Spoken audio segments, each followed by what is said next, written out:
Hi, friends. Welcome to Encouraged and Equipped.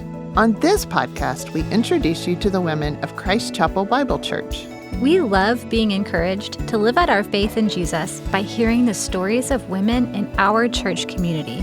We are so glad that you're here.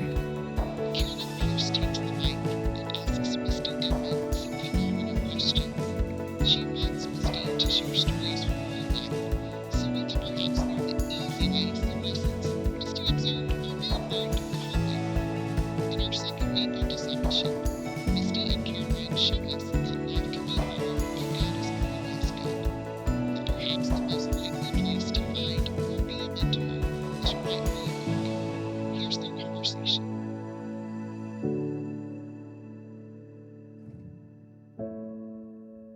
Hey everyone, this is Misty Denman along with my great friend Caroline Pearce, who you have probably heard on this podcast before. It's our second time to get to do an episode together, so I'm so excited to be here once again. I am going to tell you we're going to do something a little different today, flipping the script. So today, Caroline is going to ask a majority of the questions to me, and I'm going to tell you this right now as we prepared for this, that I realized it is far harder to be the guest on an episode than it is to be the host. So I have a lot of apologies to do, I think, to all of the people that I have interviewed before who I've said, this is no big deal. Why are you nervous?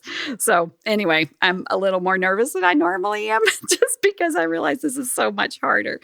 But before I give the mic over to Caroline to ask questions, we are going to start, as we often do, with the question, what's something that is bringing you joy right now? Well, Misty, glad to be here. Lately, something that's been bringing me joy is that I've been on an indoor soccer team. I know, with a bunch of friends of mine, all from the West Campus, really, and we've been doing it for quite some time. But I got back in recently after having the baby, and I'm back, and it's really fun. We play once a week. It's like an opportunity to work out, get moving, stuff like that. Also, it's hilarious to watch, 20s, 30s, 40s out on the soccer field trying to relive their glory days. Okay. I have heard that indoor soccer, I've never watched it, but I've heard that it is a workout and you run like without stopping. You run fast and hard. I mean, it's a workout. I'm sore every single week. Wow. But it's super fun. It's brought me a ton of joy. We just laugh and have the best time. That it's super sounds fun. Yeah, the only thing I know about indoor soccer is my husband played one time in college and he played about an hour after he had gone and filled up on Taco Bell, and that didn't end well. So that did not bring him joy. That did not bring him joy. That's hilarious. It's probably why I've never gone to watch indoor soccer, because that's my only thing I know about indoor soccer is that is not a great combination. Yeah, that's super fun. Well, the thing that is bringing me joy right now is a direct result of my friendship with you, and that is that after a long hiatus, this is going to sound so silly, y'all, but it's bringing me joy, is that I have started polishing my nails again.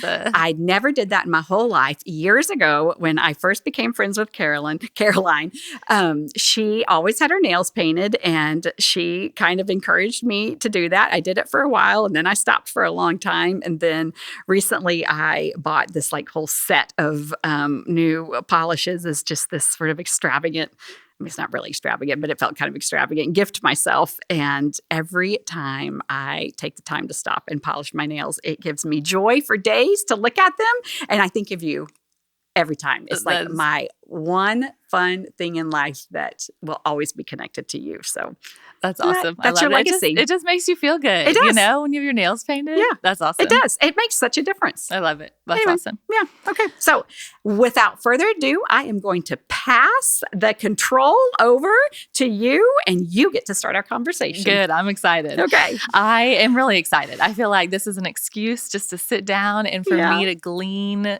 some of your wisdom, which I'm really looking forward to. I basically live my life by this idea that if I can get as much wisdom from other people, then I can bypass some heartache, hopefully. That's super smart. Basically how I live my life. Yeah. So far, it's worked out pretty good. And so I'm really excited for you to share wisdom on this episode, just about things that you've learned, the hard way, the easy way, whatever, so that maybe we can learn some stuff and kind of bypass some of that. So that's kind of where I want to start, is that I would love if you would tell us something that you have learned, maybe the hard way, but if we could hear this wisdom from you, if us younger women could hear Mm-hmm. that from you, then we could just kind of bypass some of that heartache. Mm-hmm. What is some wisdom that you've Mm-hmm. learned the hard way? What's something you wish you could teach to your younger self Yeah. now Yeah. that you're a little bit older? Okay. First, I want to say how we're using the word wisdom a lot, but like, how wise are you to recognize, hey, if I can learn hard things from someone else without having to go through them myself, that's a good thing. Because, yeah, I see lots of people who are like, no, I would rather suffer myself and learn the hard That way. is true, And, I guess. oh, you're like, oh, if only you would listen. Yes. Yeah. But anyway, takes all kinds, right? Okay. So great question. And that's actually something I think about a lot because in my role in women's ministry, I spend a lot of time with younger women, well, all kinds of women. And I would say the thing that comes to the top of my mind, one thing that if I could teach my younger self or any other younger woman is the first one's about boys. And with every fiber of my being, something I wish that I had understood even as a high school student is that to pay attention to red flags when you get to like a boy or when you're dating someone. I think it would have saved me a lot of heartache. It would save a lot of other people a lot of heartache. I promise, something I have learned is that it is better to be lonely.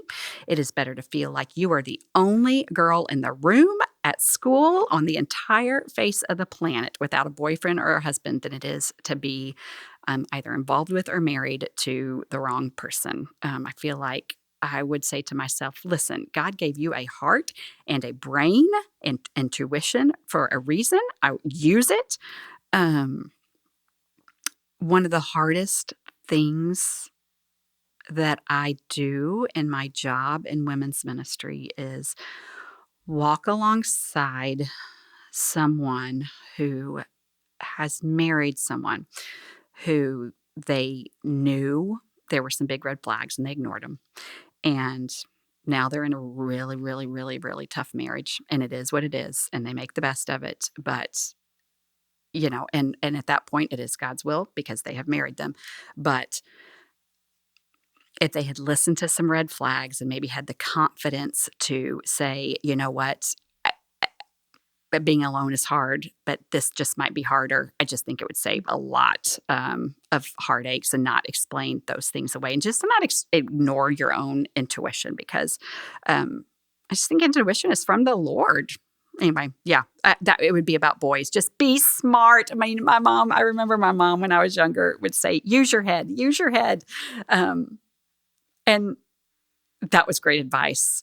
If I could tell my younger self something, use your head for real. Use your head, especially when it comes to boys. So, yeah. I love that. And something that I love about that is that sometimes when we're in the moment, like I am the younger woman, and so when I'm in that moment, the feelings kind of overcome your head, but I love that we can hear from you right now who you are removed from that and you're just using your wisdom. Yeah. You're just using your God-given wisdom. Yeah. You're out of the feelings and you can tell us with wisdom. Yeah. Pay attention to those red flags. Okay. And I am 49 years old. And I will tell you that I can still feel and put myself in the exact same moment in time, sitting on the front porch, sitting in a car, whatever, on a date, and feel that exact feeling of he's not as nice to me as he should be. He doesn't treat me the way I probably ought to be treated. I think I probably shouldn't be in this relationship, but if I just keep at it, he's going to really like me. If this, like you wouldn't think after all these years I could still feel that, but I promise I do. But with the wisdom of age comes that if I could just hold that younger version of me and say, this is not worth it. God made you for more than this. That's what I would tell myself all day long. Yeah, that's so good. Someone told me one time that you'd rather be single for 5 more years than married to the wrong person for 50. Yes. I thought that was a good way to put it, because I was like, that puts it into perspective. Yes. You're so right. Yes. I'd rather break up now Yes. than be married to Yes. this wrong person Yeah. for the rest of my Yeah. life. And I think one of the things about being older is, and I recognize this too, is, when you're like 20, like 5 years seems like forever. And thinking of yourself as a 30-year-old seems forever away. And the idea of being single for another 5 years or single forever or whatever seems impossible in a huge amount of time.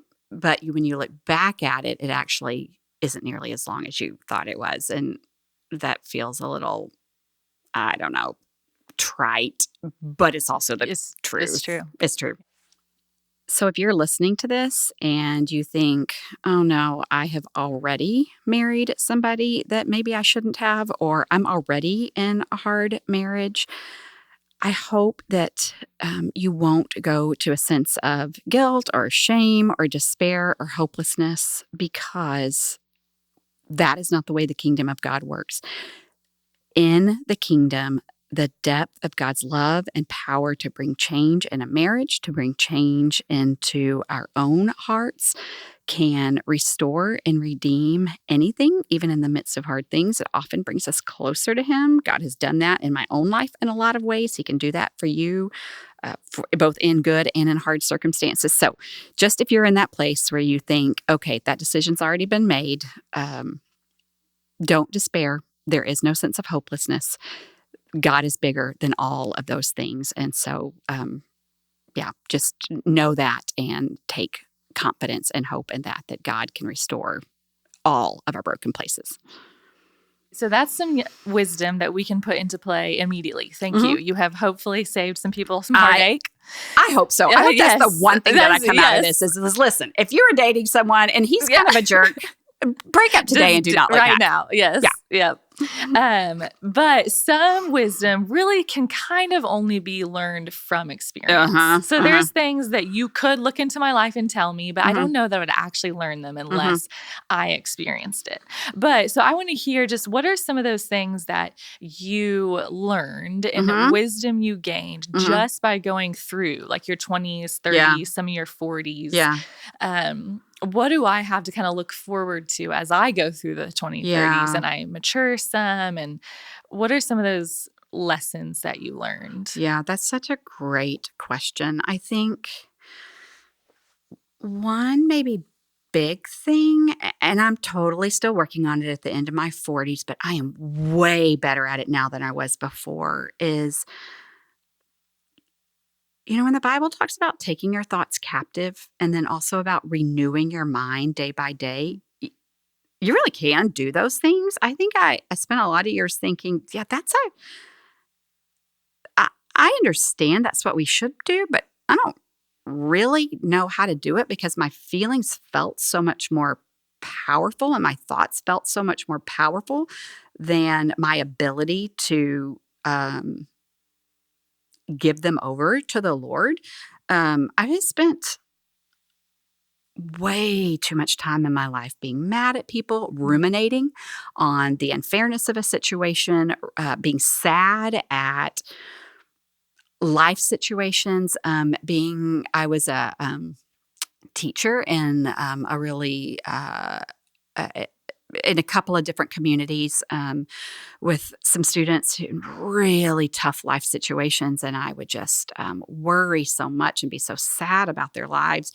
And that is, I think that's a fine response, but I would leave it at that, at being mad, at being angry, at being worried, at whatever. It really hasn't been until my 40s that I've learned that practice of catching myself early on and those thoughts, stopping that cycle of rumination, and then just praying, even if it's a short prayer, and saying, Lord, I am so sad and worried about this kid and this situation. I can't fix it. I can't change it, but you can. Would you do what only you can do? Or I am so mad at this person. I cannot stop being mad. I can't stop thinking about what has happened and what they've done. I can't do that, but would you stop it and would you do it? And would you help me to just learn to pray for them or whatever the situation is? I am learning to and have learned to break that cycle of worry, anger, anxiety, whatever. I'm not perfect at it, but by praying in the moment, and letting the Lord reset my mind. And I have to do it over and over. I have to do it all the time. I have to practice it a lot. But it has increased my sense of well being, my sense of peace, um, to an extent that I don't even think I can express. And I don't even know that that's the only way that you take your thoughts captive or the only way that you renew your mind. But for me, the difference in the way that I can let things go and give them to the Lord by just that simple practice is a night and day difference from the way my mind works now than it did in my 20s and 30s. Yeah, that's so good. I feel like you're describing being content, Yeah. which is amazing because that gives me hope. Yeah. Because I feel like I'm still a little bit in that spot of, Yes. this makes me really angry. Yeah. Or I'm really jealous of this Yeah. or whatever. And discontent. Yes. And I want to be content. Yeah. I would say that. I am far more content in my late 40s than I've ever been in my life. And that sounds like something I want. Yeah. I want that. Yeah. How do you think that you learned to take those thoughts captive? Like, what was the difference between when you were 20 and 30 and it was a little more difficult? Some really good counseling. Okay. Always, truly. I'm always a big proponent of good counseling. Some really great Bible study and mentors that helped me put that scripture into action. Watching older women in my own life who seemed to not be as angry or worried as I was. I would watch them and kind of see what they did. One thing I've noticed in my life is particularly with much older women, I would say maybe women who I would put in the category of elderly. They seem, okay, this is an overgeneralization maybe, but I find that many elderly women will fall into one of two categories. They are either really kind of angry, grumpy, unhappy with the world, or have this deep, deep well of peace and stillness that I don't have. And when I started identifying that, I would start kind of really paying attention and trying to seek out. I would find them basically at church, those women with that deep well of stillness and contentment, and kind of just listen to them, watch them really closely, talk to them, even ask them specific questions. Many times I would notice they wouldn't necessarily be able to articulate exactly how they had come to that peace. But if you just would have conversations with them, little snippets of wisdom would come out, and I would realize that's basically what they had been able to do is cast their cares on the Lord over and over, where they weren't carrying it on their own, and also just kind of realizing that life is hard and God is good, and not expecting or continuing to hope that life was always going to get better, but just kind of to take it as it is and know that God was there with them in it. So, I feel like I'm in that middle ground. Like, there's always somebody younger than you. There's always somebody older than you. And for me, that very purposely watching the older women and seeking out the ones that I thought that's who I want to be one day. And then just trying to dig in and figure out what their secret sauce was. That's where I figured out some of those things. I love that. A couple of things I loved was that you said you very purposefully were looking for them. And you said counseling. And what I'm hearing is that it takes work. So much work. It takes and work time. to become who you want to be. I look at you and I hear from you and I want to be like you. I think that you are a lot like the Lord and very wise. Mm. And so when I'm a little bit older, just like a couple years older, Yeah. like you, I want to be more like you. But I like to hear that takes intentionality. Mhm. You don't just become more wise because you become older. Okay, that is a great point. You don't, because I know plenty of women my age, if I'm being honest, who aren't really any wiser than they were when they were Yeah. younger. Yeah. That's the truth. Yeah. It does take a lot of work and a lot of intentionality. And I think I discovered that honestly in counseling, probably in my late 20s, where maybe I would have figured that out on my own. Maybe somebody else would have told me that. Maybe it would have clicked just by the power of the Holy Spirit. But it did click with me late 20s, early 30s that it was going to be purposeful and intentional work. And it has been, and it's been worth it.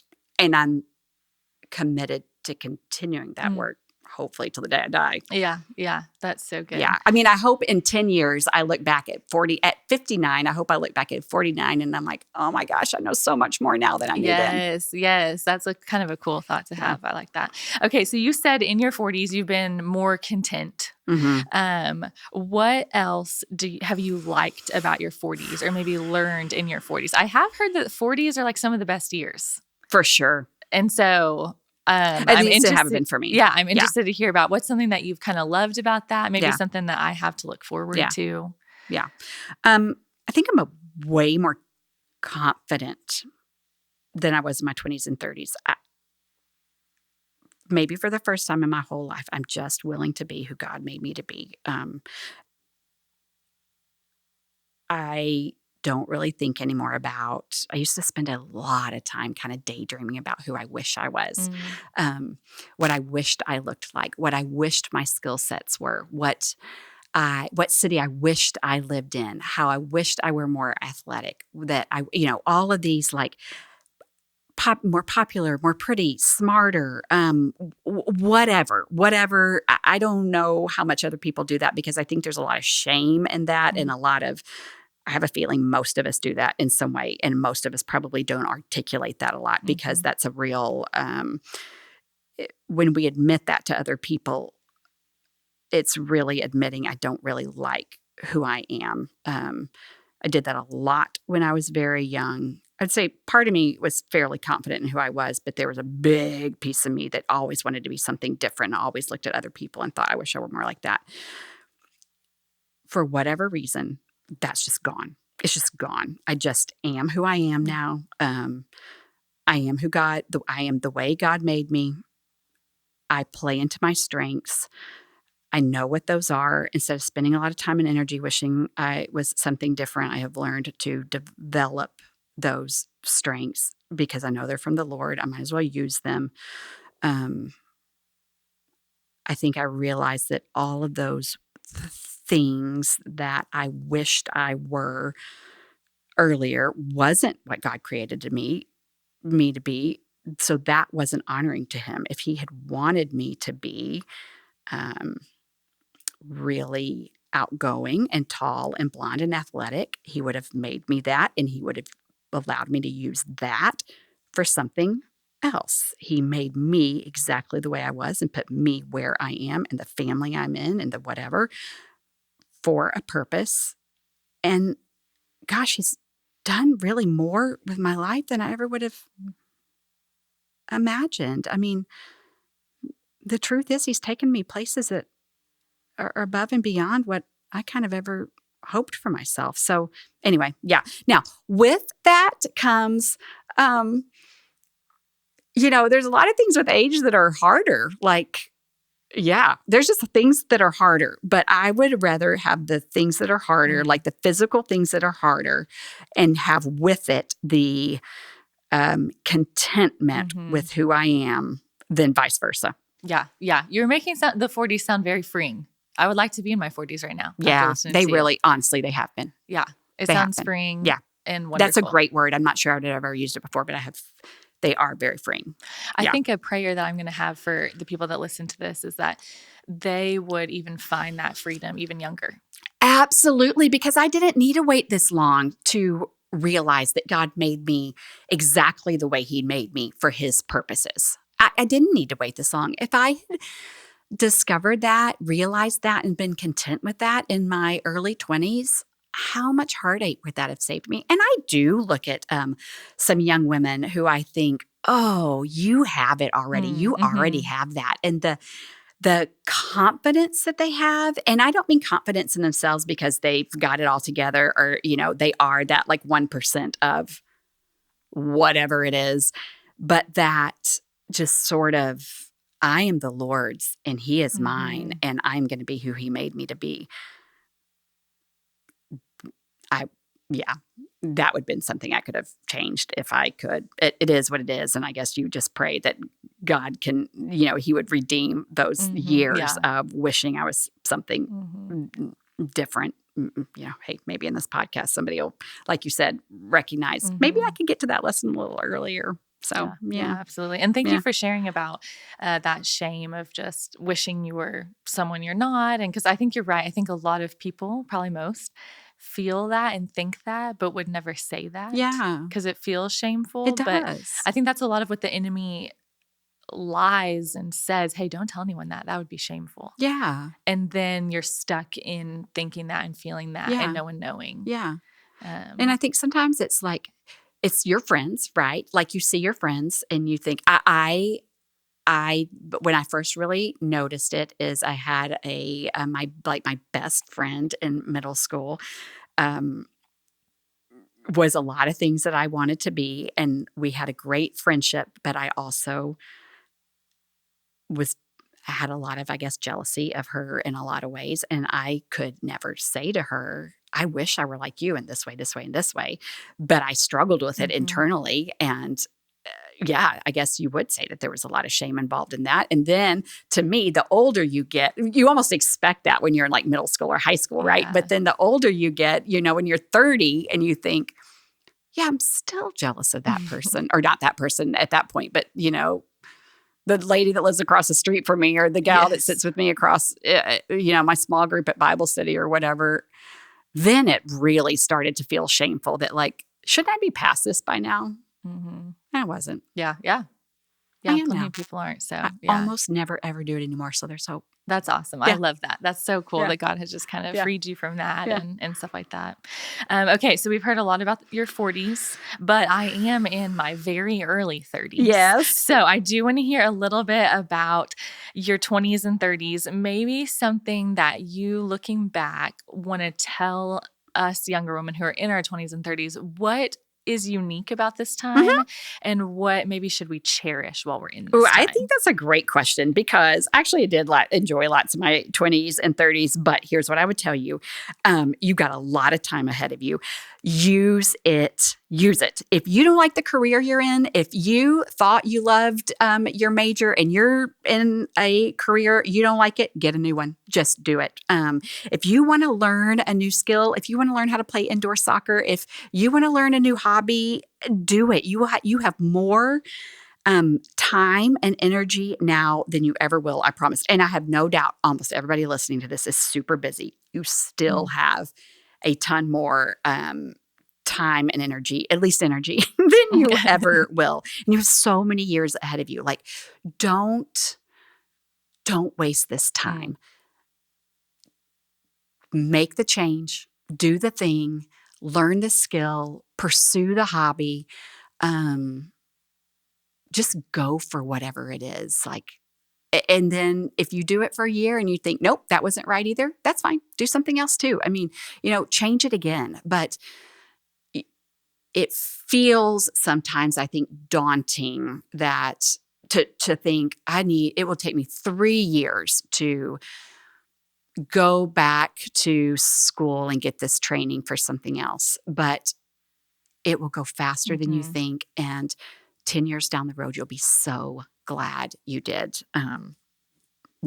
So anyway, the other thing I would say, and I also feel like this is like one of those, I feel like a lot of things I'm saying today as we were preparing for this, I thought all of this sounds like either a self-help book or like just the most cliche thing ever, or like the things that like my mom or whatever would have said that I would have rolled my eyes and been like, okay, but they're also true. But like, I would just say cherish your physical resiliency. If you have good health, if you're blessed with good health at the age you're at, it really is such a gift. Like, you will miss it when it's gone. I am in decent health for my late 40s, but I promise you, there is not one thing I can do to excess now that I don't feel big time. If I don't get enough sleep, it hurts so bad the next day. Like, used to be able to, get by on just a few hours of sleep, and it wasn't fun, but I could function fine. I don't really function nearly as fine anymore. I can't remember anything. If I go to Mexican food now and I eat too much salt, I blow up like a puffer fish for the whole next day, and I can't wear my wedding ring. And I am not kidding you. If I eat too much sugar, I feel terrible. If I hike too long, I hurt for days. Like, okay, yeah, your body just changes. Cherish your physical resiliency. And maybe I'm not saying do things to excess now, but I'm just saying if you do them to excess, whatever the thing is, not the bad things, just the normal things like hiking and sugar and salt and not sleeping enough,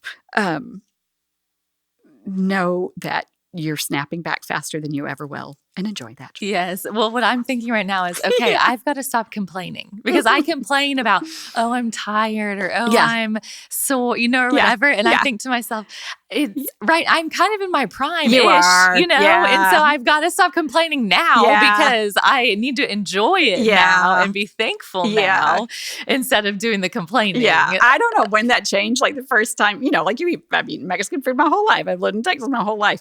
And wherever it started changing, where like you eat Mexican food and the next day you're just like, your whole body is bloated. I'm like, when did this happen? What happened here? But anyway, it just kind of cracks me up. Yeah. Okay. I've loved hearing about just wisdom from you, maturing, different decades of life and things like that. But I have gotten to work with you and be friends with you for almost getting close to a decade now, which is awesome. And so I want to ask you some specific things about who you are that I think all the listeners could benefit from. Okay. Something that the first thing that comes to mind that I adore about you is your authenticity. You're just one of the most authentic people that I know, no matter the circumstance, no matter who's around, no matter the day. And so I want to hear about that from you. This world is getting really good at putting on masks, whether that's because of social media or whatever. You have stayed authentic. And so I just want to hear from you, why is authenticity important? And how can we as younger women stay authentic? Just what do you have to say about that? I want to know about your ways of authenticity. That's a really great question. It's a complicated answer, I think, a little bit. I will, first of all, thank you. That is a huge compliment to me, because it is very important to me, and that means a lot to me that you would say that. It's really important to me, especially as a leader in a kind of a really, I guess I have a fairly public kind of role. I kind of alluded to this earlier a little bit, but, and wanting to, like, where I would look around at other people and want to be like them. But I really have a lot of my life looked around at other women and thought, hey, you have it all together. You just look so put together. And I would feel less than them, feel like I could never be like you, feel like, what is it that you have that I don't? Like, how do you have that kind of life? How have you managed that? And what I began to realize, honestly, probably not until my late 20s, is that it turns out lots of people, there are plenty of people that do have it put together, but there's not a single person that has it all put together that doesn't have some well of pain in their life of one kind or another. Everybody has some area of hardship. Everybody has struggles. Everybody has hard things. Whether you're a spiritual giant, whether you are a supermodel, whatever your thing is, whether you walk super closely with the Lord or not. And so for me, authenticity is really important, and it is a really deliberate choice, because I want everyone around me to know that I am a real person with real struggles. I may have this role at the church that people look up to or whatever.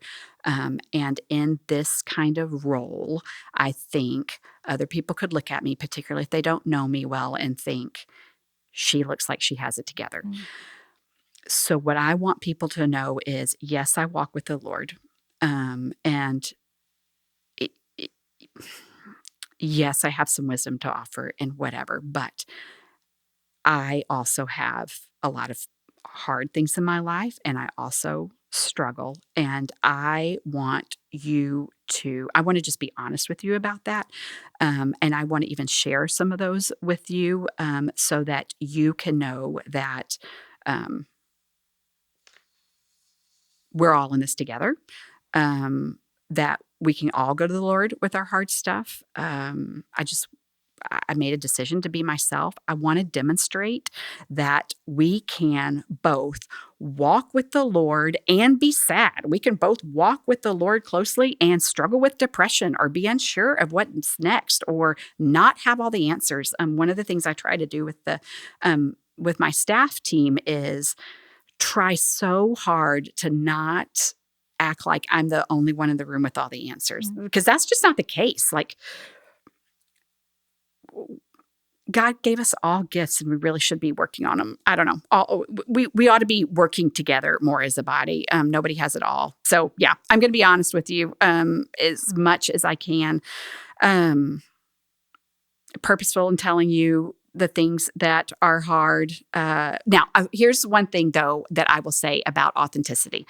It is when I made that conscious decision to be very authentic in my public and private life, and I say public life like in my role here at the church, I had to figure out what authenticity was and what it isn't. And I had to kind of put this line down. Okay, authenticity is not sharing every sin struggle that I have or making light of it at all. It's not making excuses for my sin, and it's not indiscriminately sharing all my trauma.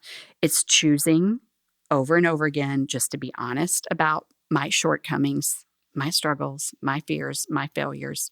It's letting people in, asking people to pray for me. It's telling people, hey, this is hard for me too. I've gone to the foot of the cross. You do that with me. It's telling people I need help. It is being a part of a community. It's letting people call me out on my sin and being humble enough to say, you're right.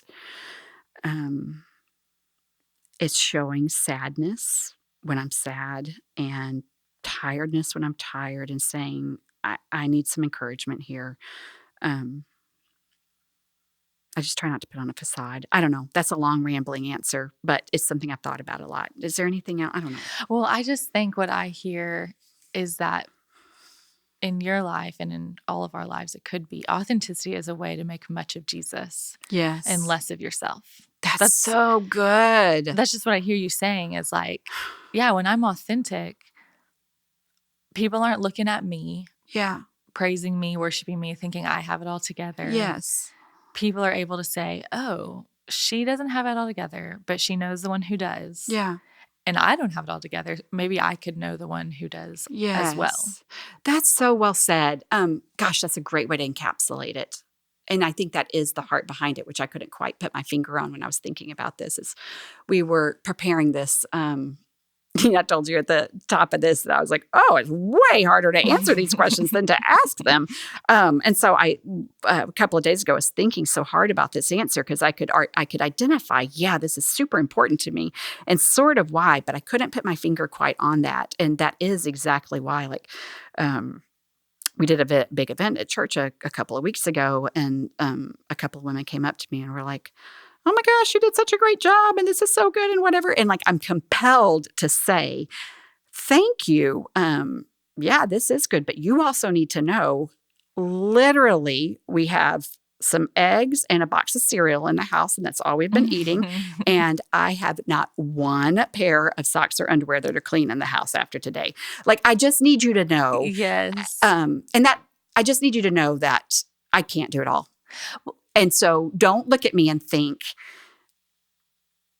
this person somehow does it all. I can't do it all. I can't do it all. I may have done this piece well right now, but there's a lot of other pieces right now that aren't done. So when you don't have it all together either, we're all in this together. Well, that is so helpful because I think we look, especially if I look at older women and I think, oh my goodness, they make this amazing meal for their families every night. Their kids are dressed so beautifully at church every Sunday and they have it all together. And then the comparison comes in. Kind of what we were talking about earlier. Then there's that shame of, oh, I'm not that good at that, or I don't look like that, or whatever. There's that comparison. And it's just kind of like a snowball effect. Then I don't want to be authentic. Then I want to act like I have it all together. So I just love that you're saying, like, I don't have it all together. The Lord will use me in certain ways. I can't do it all. Yes. I need him. Yes. And for whatever reason, God has compelled me to say those things. And then sometimes I'll go back home later and I'm like, did I really need to share that I don't have any clean underwear? Probably not. It's one of the most endearing things about you, for sure. Relatable. It's relatable. So sometimes I do like struggle with that. Where is that line in authenticity? But I just think it is who he's called me to be, is for people to know that we all struggle. Things are all hard, Yeah. That's super helpful. Yeah. Well, so I know you as a super authentic person. I also would say that you're an extremely faithful person. Gosh, thanks for saying that. I think that you are faithful to people, but the one that takes the cake is that you have been faithful to the Lord, that you have, I've seen you go through hard things in life. I've seen you struggle with unfortunate circumstances and hard seasons, but you have continually clung to Jesus during that time. And so I want to know, how have you kept that love for Jesus, especially in the hard times? It's a great question. And thanks for saying that again. That's so kind. I think the honest truth is that he has held me. I'm prone to wander. I have actually never struggled with, for whatever reason, I have never struggled with having a hard time believing that he's real. I've never had those like, is this real? Is what he's saying true? I've just never had those kind of I've never had those kind of questions since I started walking with the Lord when I was about 17. Just don't know why. But I am prone to wander from abiding with him. And I've just seen over and over again how he has held on to me, how he has called me back, how he has kind of wooed me, how he's showed himself to me in these small ways when I kind of feel like I've been floundering. He has bound up and healed my wounded and broken heart more times than I can count. Life is hard, and he has done that for me. I will say the thing that has saved me is that I have pretty much never let go of the habit of staying in the Word. I've never let go of the habit of staying involved in my church and of being a part of some kind of small group. There have been times where I have done all of those things and not felt anything when I have done them. There have been times where I have done them only a tiny bit. Like, I'm a church, but my mind is wandering and I'm having a hard time staying with it. I am reading scripture, but I hardly even know what I'm reading. I am at this small group and I wish I were anywhere but here. Not off and on through the years, not for terribly prolonged times, but for whatever reason, he has used the act of me continuing to do that to kind of always draw me back into truly abiding with him. I don't know if that makes sense. Yeah, it's kind of tethered me to him. Mm-hmm. Yeah. Well, again, kind of what I hear you saying is like, it's not necessarily about you, it's about him. Yeah. Yeah. Which is awesome. I think it took some faithfulness. You do have to get into your word. You do have to go to church and all that. Yeah. But he kind of was showing up and bringing you back into his flock. Yes. Because I think I know myself well enough that if I didn't maintain those habits, I would never not believe, but I could probably wander pretty far. Mm-hmm, mm-hmm. Yeah. Yeah. Yeah, that makes sense. I do want to ask, because you say, like it's always been fairly easy for you to believe. And and that he has just kind of tethered you to Uh-huh. him. And I want to ask just kind of a sidebar question here Yeah. about that is, what would you say to maybe a younger woman who's listening to this right now and they don't necessarily feel like that? Yeah. They don't necessarily feel like either it's easy to believe or that he is holding them, that he's drawing them in. Maybe they feel like he's kind of let them go Yeah. or given up on Yeah. them. What would you say to them? This is something I've thought about a ton because I have walked closely with a friend for a number of years who struggles mightily with this exact issue. Mm. And so, and it's, she and I have struggled some in our friendship because that's not a hard thing for me. And Mhm. so I think in the first years, I was like, well, what's the problem? You just do it. You got this. Yeah. And I think my heart has softened as I have watched her struggle because she doesn't want Mm. to feel far from the Lord. I realize that now. Yeah. So anyway, it is something I've thought about a lot. And I think, again, this is one of those that's going to sound cliche, but what it comes down to is that it's not about how we feel. My feelings lie That's to really me. good. Her feelings lie to her. All of our feelings lie to us. Whether or not we feel like God is with us, if we are believers, if we are Christians, the truth is His Holy Spirit dwells within us. And so He is with us. And His word says He will never leave us or forsake us. And His word is true. And life can be so, so hard. I mean, okay, here's another thing I'd tell my 20-something self that I would never have known before, that you can do all the things right. You can walk with the Lord. You can marry a good guy, which I did. You can work hard in your career, which I did. You can have good friends and be a good friend. You can more or less take good care of your body. And still there is going to be hard things with your health and with relationships and with the world around you. And people are going to let you down. And you're going to get, there's just really, really hard things are going to happen no matter how hard you work to do all things right. And I think I think I was like continually surprised by that until maybe my mid to late 30s. Like, what the heck? Like, I'm really working hard to do the right things here. And I think I was always kind of that, I was a fairly good kid, a success, made good grades, worked hard, teachers liked me, all of that stuff. And for some reason, I had this idea that you do those things.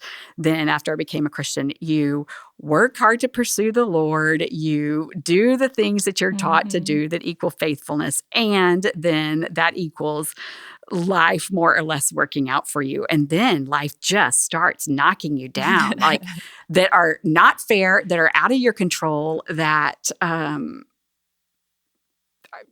just all of those things. And for a long time, I thought, dude, what's happening here? And I think I finally came to that conclusion that life is hard in a fallen world. It is just hard in a fallen world.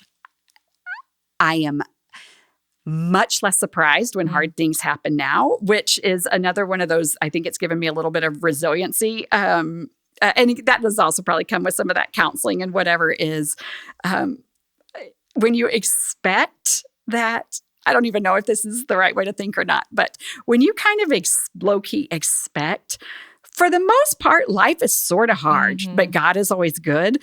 You're not surprised when the hard things come, and then you're sort of really grateful for when you have those stretches that are easier. Okay, so I'm diverging a little bit, but the bottom line is that sometimes I think we feel like God isn't holding us or isn't pursuing us or isn't with us because life is hard. Life being hard does not mean He's not with us. It just means that we live in a fallen world and life is hard. And so life can be hard and He is with us at the same time. So I would maybe just say, don't equate the unfairness of life with God being distant, and don't equate you feeling numb or distant from the Lord with Him being distant. I mean, I was saying earlier that there have been stretches where I would sit in church and go through the motions and I didn't feel Him. And so you rely on what you know to be true in Scripture, and you just keep relying on it and feeding yourself that truth until finally it starts to click emotionally, maybe again, or just whatever that is where you feel it. I think he's much more present probably than we ever realize. I think he's much more full of grace than we ever realize. Actually, I'm really convinced of that. And I see that in hindsight. It's so often, I feel like one of my favorite, I've been married for 26 years, and I think one of my favorite things about marriage is you build up that shared history together, or long friendships. I've had now some friendships for 30 something years. And my favorite things about those is that built history together of shared experiences. And I've been walking with the Lord since I was 17. And now what I have that makes it easier when I don't feel the Lord's presence is a shared history together of being able to look back at times when I didn't feel him there, but in hindsight, I saw that he was, and I saw where he was with me, and I saw how he carried me through. And so the honest truth is, the older I get, each time that I go through one of those stretches where I just feel numb, or like I don't care, not that I don't care about him, but it's just like, I don't even want to do this, that there's a piece of me in the back of my mind that knows, just keep doing the right thing, and this will eventually get better. I love that. All that reminds me of that verse, in this world you will have trouble. Yeah. But take heart, I've overcome the world. Yes. It's like, you will. Yep. Don't be surprised. Yep. But Yep. I've overcome it. Yeah. So I'm here for you. Yeah. It's not based off your feelings or your circumstances. Yeah. It's based off who I am. Yep. That's good. I really like that. And sometimes we go through things that just don't even get better this side of heaven. Yeah. And again, we talked about that time thing earlier, that like when you're 20, being 30 seems like a bazillion years off. I know even now, if I live a long life, heaven seems like a bazillion years off. But the truth is, it is coming. Yes. And he is going to heal all wounds then. And that's going to last a lot longer than this life does. And so it is coming. Yeah. It's so encouraging that one day all of this will just seem like a little mist. It will. It is encouraging. It's kind of encouraging, Yeah. I think. Okay, now I have been, I would say, spoiled by the fact that we work in the same place, that we're friends outside of work, but we also work in the same place. And that's how we became friends. Yes, at work. yeah. And so it has been really an honor and just very lucky of me to have your office door kind of always open to me for mentorship, encouragement, just a safe place that I could go. I think that having a mentor specifically in the workplace is important and kind of a unique thing. Yeah. And so I was wondering, what would you say to younger women who are looking for a mentor specifically in their workplace? Yeah. They probably don't work at a church like we do. Yeah. But in their workplace, they want a mentor. Yeah. What do you have to say to them? So I would say work at a church, work at the bank, work anywhere. Having a mentor is highly, highly valuable. Yeah. I would say look for somebody who you look at them and you think, I'd like to be like that person, whether it's her job skills, even if she doesn't do the exact same thing with you, like that person does what she does with excellence and she really likes what she does. Her character, how she gets along with other coworkers, does she befriend other women more than she competes with other women? Not that competition can't be a good thing, but like you look for somebody that wants other people to succeed, that wants to help other people. Just the way I would encapsulate it is find someone who you want to be like when you grow up.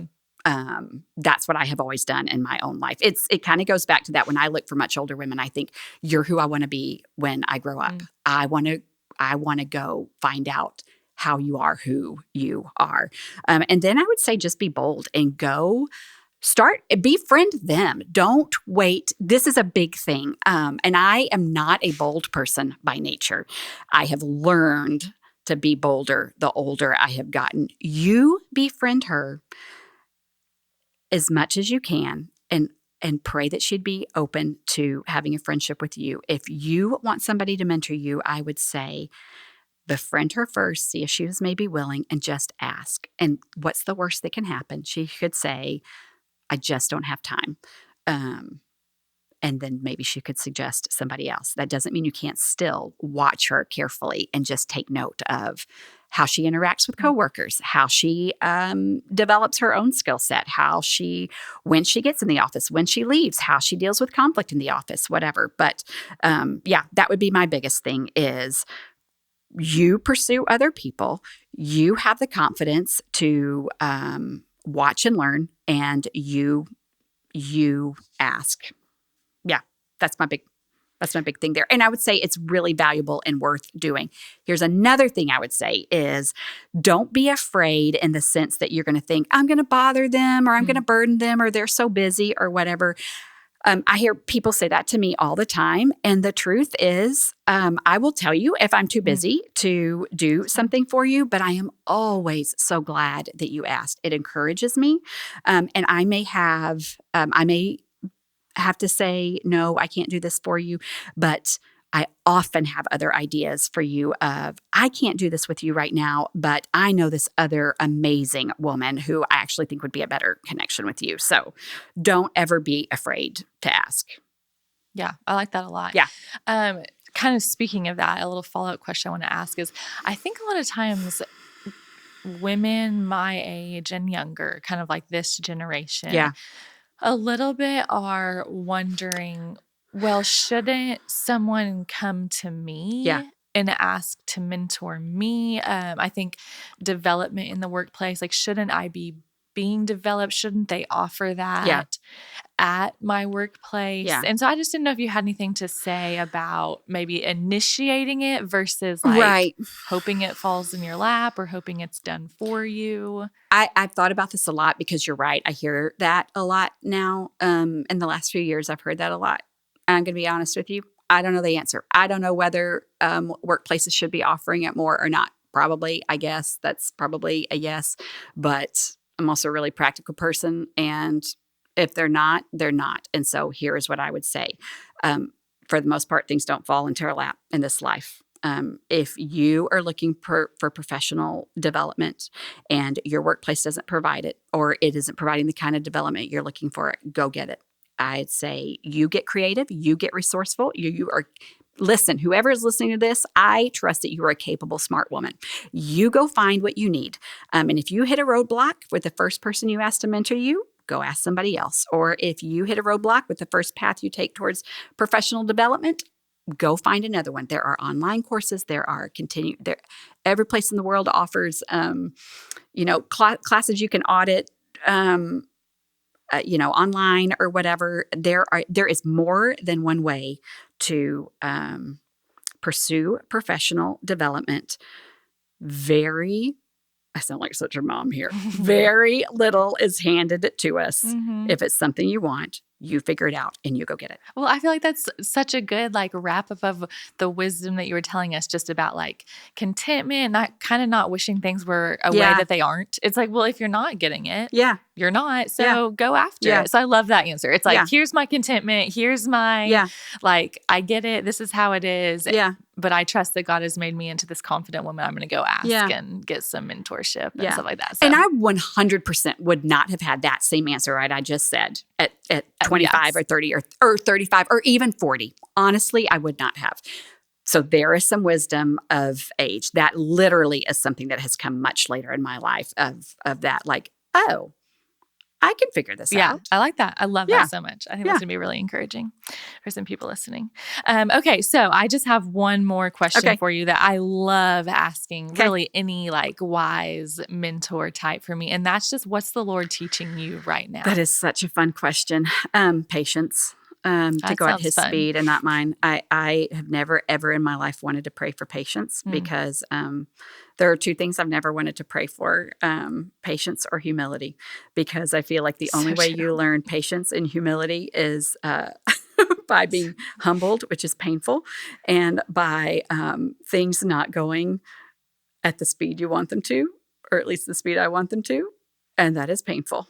What about good. you? That's good. I feel like that question. What are you learning from the Lord? Yeah, I'd say I feel like I'm learning a lot from the Lord right now, but I think the main thing that he's been teaching me over and over, which also isn't terribly fun, but I think it's going to be a good lesson, is to obey just because I trust him, Oh, not necessarily because I want to. oh, I think so a good. lot of times in my life, like I have always wanted to like love people and give generously, and like it's just I do. been kind of fun, or Yeah. I want to do that. Yeah. And I just felt like lately the Lord has asked me to do multiple things that I'm like, I don't want to do that. Yes. And I've just had to pray. And, I think at first my prayer was change my heart, God, so that I want to. And Yeah. I don't think that's a bad prayer. Right. But I do think that he kind of was like, well, also, if I don't change your heart, are you still going to do it? It was just kind of Yes. like, well, how about I change your heart to obey and have faith that obeying me is better?